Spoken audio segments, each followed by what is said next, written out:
My fiancée slept with my cousin the week before our wedding, so I cancelled everything and walked away. Now she shows up crying every month. I'm a 28-year-old guy, and I thought I'd finally met the woman I'd spend my life with.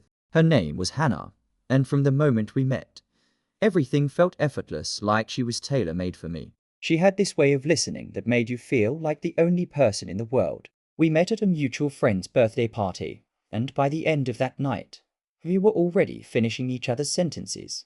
The early days were intoxicating. Constant late-night calls, good morning texts before sunrise, and long walks where we talked about everything from childhood dreams to where we'd retire one day. She'd send me playlists titled Us and surprise me with coffee before work. My friends would tease me, saying I looked like someone who'd just stepped out of a romantic comedy. And honestly, I didn't care. I was in love. Everyone loved Hannah. My parents adored her.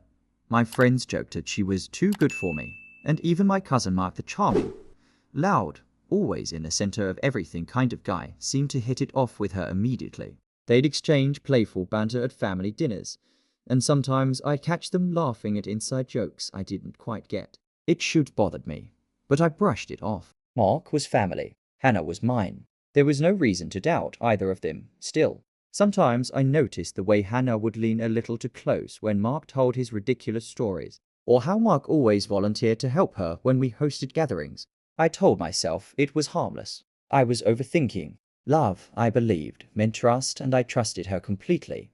When I finally proposed under a canopy of fairy lights in my backyard, her favorite song playing softly, she burst into tears and said yes before I even finished asking. That night, as she clung to me and whispered, "You're my forever," I believed her with every piece of my heart.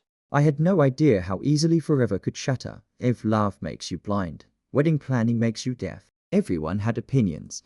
Everyone wanted input. And I was just floating through it all in a haze of happiness. Hannah had a binder full of ideas, colors, menus, venues, playlists. She was in her element. I watched her flip through pages, smiling at how passionate she was. She'd always dreamed of a perfect wedding, and I wanted her to have it. We set a date 6 months out. My parents offered their backyard for the engagement party, and her parents insisted on handling the rehearsal dinner. It felt like both families were finally coming together. But what I didn't realize was how easily trust can start eroding in the smallest, most invisible ways. Hannah insisted on including Mark in almost everything. He's got great taste, she'd say. He can help with the music and decorations. Mark, of course, jumped right in, always texting her ideas, offering to drive her to vendor meetings when I was working. I remember once walking in on them laughing over her laptop, their faces too close for comfort. Hannah noticed my hesitation and immediately kissed my cheek. "Relax," she said softly. "He's like a brother to me." I wanted to believe that. I needed to believe that. But something about the dynamic started to shift. Late-night texts became more frequent. Her phone always face down. She started calling Mark my rock whenever wedding stress overwhelmed her, and even joked, "You two are the most important men in my life." Still, I swallowed my unease. I told myself I was just tired from work, from life, from overthinking. The woman I loved was planning our future. Why would I taint that with suspicion? As we finalized the invitations, Hannah wrapped her arms around me and whispered, "This wedding will be perfect, but perfection has a way of hiding the cracks beneath the surface." Cracks I was too blind to see forming. The closer the wedding got, the more Hannah seemed to change. Not in any dramatic, obvious way, just small shifts that were easy to explain away. She started coming home late, saying she was meeting the florist or finalizing catering details. When I asked why she didn't want me to come along, she smiled and said, "You're already doing enough, babe. Let me handle this." At first, I believed her. After all, she'd always been responsible and organized. But then came the phone changes. Her lock screen password disappeared one day, replaced by Face ID. She laughed it off. Privacy is healthy, right?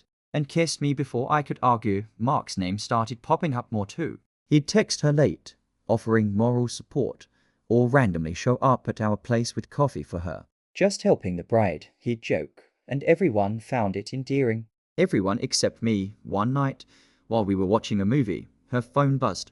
She flinched, grabbed it too fast, and typed something quickly before setting it face down again. I caught a glimpse of the contact name, just an M with a heart emoji. My stomach twisted, but I said nothing. Maybe it was me being paranoid. Maybe M stood for MOM, or Megan, her best friend. Still, I couldn't shake it. I found myself lying awake at night, listening to her breathe beside me, wondering if the woman I loved was slowly slipping away. My best friend, Alex, noticed the tension. You've been quiet lately, he said one afternoon. I told him about the odd behavior, half laughing to hide how uneasy I felt. He frowned. Just keep your eyes open, man. Sometimes love makes us ignore what's right in front of us. I brushed it off. Hannah wasn't the kind of person. She couldn't be at least. That's what I kept telling myself right up until the night Mark said something that cracked my certainty wide open. My bachelor party was supposed to be a night of laughter, nostalgia, and stupid dares one final hurrah before married life. My best friend, Alex, planned the whole thing, a quiet cabin up north, just a few close friends, beers, and bad karaoke. Mark, of course, was there too, my cousin, my best man, the one I trusted to stand by me when I said, I do. The night started perfectly. Everyone was in high spirits, and Mark was louder than usual, cracking jokes and buying round after round. But somewhere between the third and fourth drink, his energy shifted. He slumped back in his chair, staring into the fire, and mumbled, "You know, Hannah's something else." You're lucky, man. She's special. I laughed it off, but something in his tone made my stomach tighten. "Yeah," I said, forcing a grin. "She's the best," he smirked, eyes glassy, closer to me than anyone realizes. The room went quiet for a second, everyone thinking he was making some weird joke, but my laugh came out stiff. "What's that supposed to mean?" I asked. Half joking, Mark waved his hand. Nothing, just saying. She trusts me, that's all. We're close." Don't overthink it. He downed his drink and changed the subject. But the damage was done. All night, his words echoed in my head. Closer than anyone realizes. It replayed like a broken record, every time I closed my eyes. After everyone passed out, I found Mark outside smoking alone. You sure you're not trying to tell me something? I asked quietly. He looked at me with a smirk that didn't reach his eyes. Relax, man. You've got nothing to worry about. I wanted to believe him. I wanted to erase that unease clawing at my chest, but as the fire crackled behind us, I couldn't shake the feeling that Mark had just said more than he ever intended to. 3 days before the wedding, everything felt like chaos wrapped in excitement. The house was full of boxes, decorations, and relatives asking last-minute questions. Hannah claimed she was exhausted and needed a break. I'm staying at Megan's tonight, she said, her tone soft but tired. Bridal sleepover, face masks. You know the drill. I smiled and kissed her forehead. You deserve it, I told her. I meant it. She'd been managing so much guest lists, photographers, the works. But deep down, something about the timing nagged me. The next morning, my phone rang. It was Megan. Hey, she said, confused. Is Hannah with you? I blinked. No. She said she was staying at your place. A pause. She didn't. I thought she was with you. My chest went cold. I called Hannah, no answer. Texted her, no reply. I called again, and again, until finally, hours later, she picked up. Hey, she said, voice flat. What's up? Where are you? I asked, trying to stay calm. She hesitated. I went to clear my head. The stress was too much. Where? Just around, she said quickly. Stop worrying, okay? Her tone was defensive, sharp in a way that didn't sound like her. I hung up, unsettled, but told myself not to spiral. She was probably overwhelmed. That night, she came home smiling, pretending everything was fine.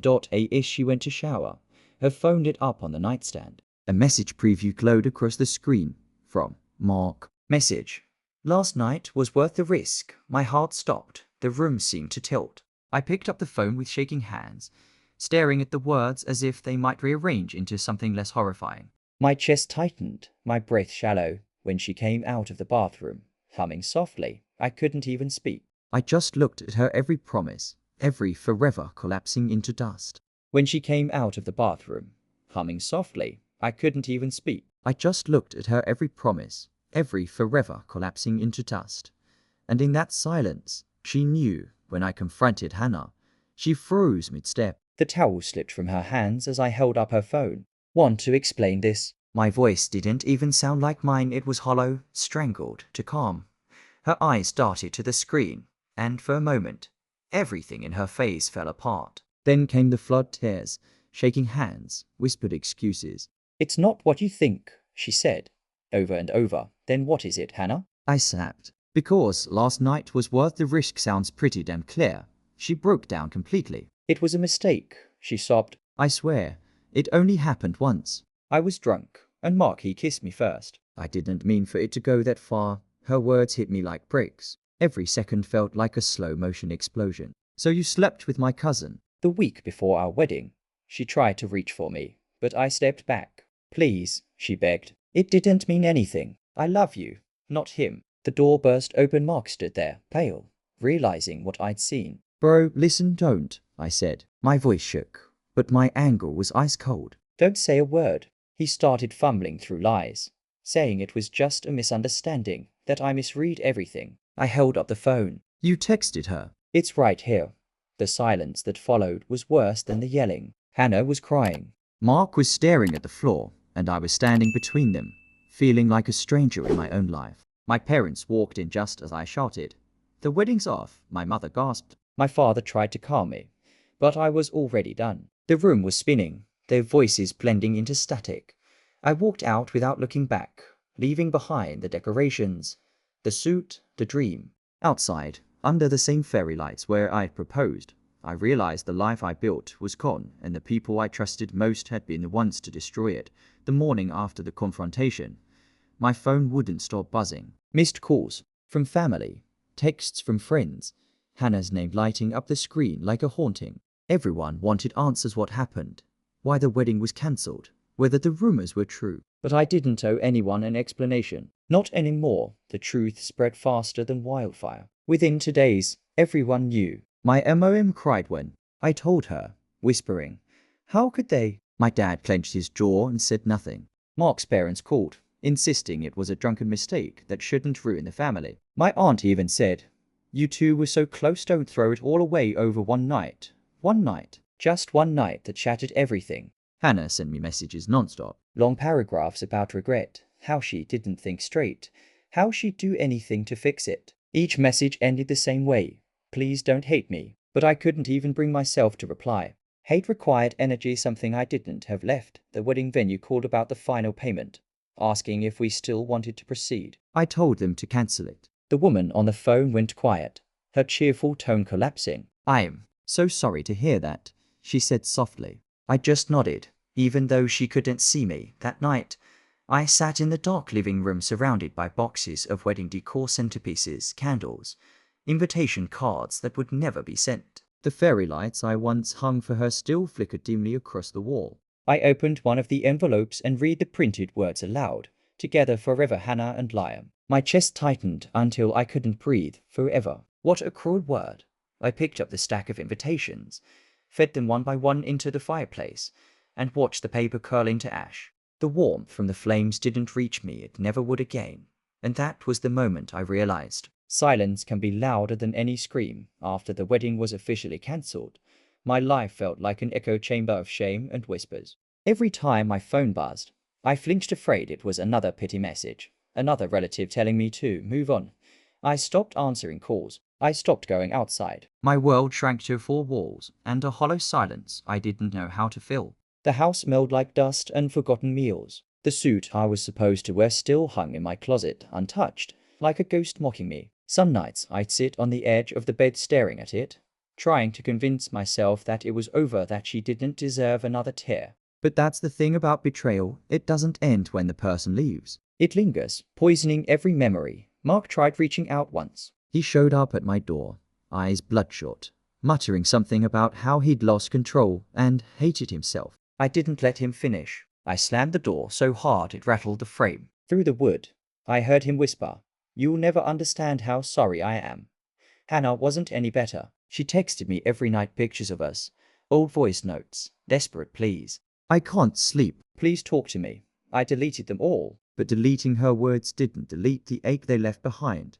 My mother begged me to come to Sunday dinner, but I couldn't. I couldn't bear the sympathy in her eyes, or my father's quiet anger. I wasn't ready to face a world that still had their names in it. I packed a small bag, just essentials, and drove until the city lights faded behind me. No destination, no plan, just a need to escape the wreckage of who I used to be. That night, parked on a lonely roadside with nothing but the sound of rain against my windshield, I realized something terrifying. It wasn't losing Hannah that broke me. It was realizing I'd lost myself trying to keep her. The weeks that followed felt like learning how to breathe again. I rented a small apartment to towns over, nothing fancy, just quiet. The walls were bare. The air smelled of fresh paint and possibility. For the first time in months, I wasn't surrounded by reminders of what I'd lost. I was surrounded by nothing, and somehow that felt like peace. The first few mornings were the hardest. I'd wake up expecting her beside me, instinctively reaching for someone who wasn't there. The emptiness stuck, but eventually, I started to see it as space, room to rebuild myself piece by piece. I went back to work, threw myself into projects, even joined a gym just to stay out of my own head. Therapy helped too. At first, I hated talking about it, the shame, the anger, the feeling of being a fool. But my therapist told me something that stuck. Forgiveness isn't about them. It's about freeing yourself from carrying their mistakes. I didn't believe her at first, but slowly, I began to understand. Months passed. My hair grew longer. My laugh came back in small doses, and the nightmares faded. I started reconnecting with old friends I'd neglected during my relationship. They didn't judge, they just welcomed me back like I'd never left. Then one evening, while scrolling through my phone, a due message appeared from an unknown number. The preview read, "I think about you every day. I wish I could undo everything." It was Hannah. For a moment, I stared at the screen, heart pounding. I expected anger, sadness, something. But there was nothing, just quiet acceptance. I opened the message, read the first line, and without hesitation, deleted it. And no reply. No closure, just peace. And as I set my phone down and looked out at the city lights, I realized maybe this was what healing actually felt like. A full year passed before I saw her again. By then, my life finally had rhythm: mornings with black coffee, evenings at the gym, weekends spent hiking or grabbing beers with friends who no longer looked at me like I was broken. The world had moved on, and so had I. Also, I thought. It was an ordinary Wednesday when she appeared at my office. My assistant walked in pale. "There's a woman here asking for you," she said softly. "She says it's urgent." When I stepped into the lobby, Hannah was standing there, hair shorter, eyes swollen, wearing the same necklace I had given her the night I proposed. She looked small, defeated. "Liam," she whispered, voice trembling. I didn't know where else to go. I stayed silent. A year ago, those words would have melted me. Now they just sounded hollow. She started crying right there in the lobby. "Mark left me. He used me, lied to me, and then disappeared. I lost everything. My friends, my family, my job, everything. Please, can we just talk?" I motioned for her to follow me outside. We stood under the same gray sky that used to be our favorite walk spot. She looked up at me, desperate. "I still love you," she said. I never stopped. I studied her for a long moment. There was a time when I would have given anything to hear those words again. But now, I just felt nothing. "I loved who you pretended to be," I said quietly. "Not who you are." Her face crumpled as tears streamed down. "You're really not going to forgive me?" I shook my head. "I already did," I said softly. "That's why you don't matter anymore." Then I turned and walked away, leaving her standing there crying in the same silence she once left me in. And for the first time in a long time, I didn't look back. In the months after Hannah's visit, I heard bits and pieces about Mark, always from someone else, never from him. It started with whispers. He'd been fired from his job after missing deadlines and clashing with coworkers. Then came the rumors about him couch surfing, borrowing money he never paid back. Eventually, even his closest friends cut ties. The same man who once strutted into every room like he owned it, now couldn't even look people in the eye. I didn't feel joy in hearing it, just quiet inevitability. Karma, it seemed, had better timing than I ever could. One afternoon, I came home to find an envelope slid under my apartment door. No return address, just my name written in sloppy handwriting I recognized instantly. Inside was a single page. "Liam, I've lost everything. I don't expect forgiveness, but I needed to tell you I think about what I did every single day. I'm sorry." "You didn't deserve it. None of it. Mark." I stood there staring at the letter for a long time. My first instinct was to rip it apart, but instead, I folded it and placed it in a drawer. Not because I wanted to keep it, but because destroying it felt like giving it power. At our next family gathering, my first in over a year, I saw him across the room. He looked older, smaller, almost unrecognizable. When our eyes met, he gave a faint nod, as if to say thank you for not ruining him publicly. I nodded back once and turned away. That was enough. I didn't need revenge. Life had already delivered it in ways I never could. As I left that night, I realized something important sometimes. The real victory isn't seeing someone fall. It's being able to walk past them and feel absolutely nothing. It's been 3 years since that nightmare unfolded, and sometimes I still catch myself wondering how different my life would have been if I hadn't found the text. But then I look around my quiet apartment, my shelves filled with books I actually have time to read, the coffee brewing in peace every morning, and I realize I wouldn't change a thing. The pain that once defined me has turned into perspective. I don't check my phone in panic anymore. I don't crave validation or chase people who make me feel small. Somewhere between the heartbreak and the healing, I became someone new, someone who knows his worth. Hannah still reaches out sometimes. Every few months, a message appears. I still think about you. Can we talk? I miss you. I don't reply. I don't even open them. They stay unread, sitting there like ghosts from a story I've already finished. And Mark, he moved away. Last I heard, he's trying to rebuild his life in another city. Maybe he's changed. Maybe he hasn't. I don't care. Forgiveness doesn't mean I have to invite people back into my life. It just means I stopped letting them live rent-free in my head. One evening, as the sun dipped below the skyline, I met someone new, Claire. She's quiet, thoughtful, nothing like Hannah. We met at a bookstore of all places, both reaching for the same novel. It wasn't fireworks or fate, just a calm, steady connection. The kind that doesn't burn you. The kind that stays. Sometimes, when I think back, I realized that walking away from Hannah wasn't the end of my story. It was the beginning of becoming myself again, and maybe that's the point of it all. Some betrayals don't break you. They free you, because the real revenge is peace.